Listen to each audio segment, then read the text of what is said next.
My name is Iona Whip. And I am Miss China White.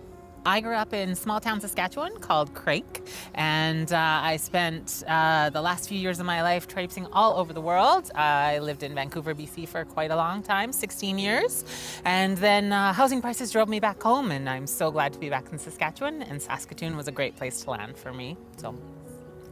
I as well am from small town Saskatchewan. I'm originally from Unity, Saskatchewan, in the middle of goddamn nowhere. Lived all over the world, was in New York, Europe, all that kind of place. And then of course you always get drawn back to home in Saskatchewan. This is my home, and Saskatoon especially. I love it. How could I not want to come home? I had just moved back from Vancouver. It literally was like 3-4 years ago, and my first introduction to Saskatoon Pride was when I just moved back, 4 years. I had a friend who was an organizer of the event, and he said, "Hey, I've got some things I'd love you to do."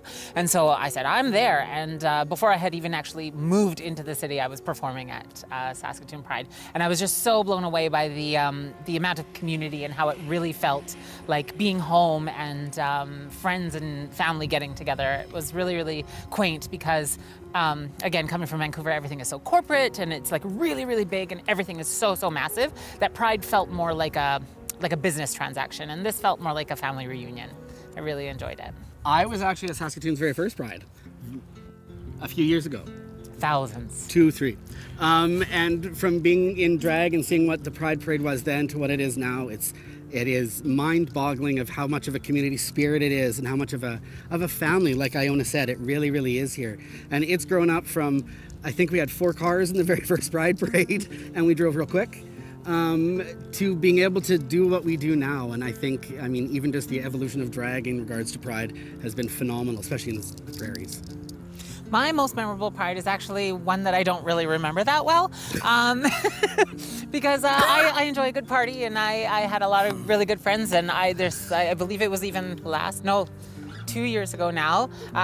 We did all kinds of things, attended many events.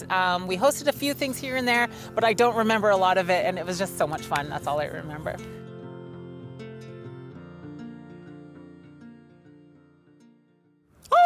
No. No. I didn't have a stroke. We want them to come, not go. Oh, okay.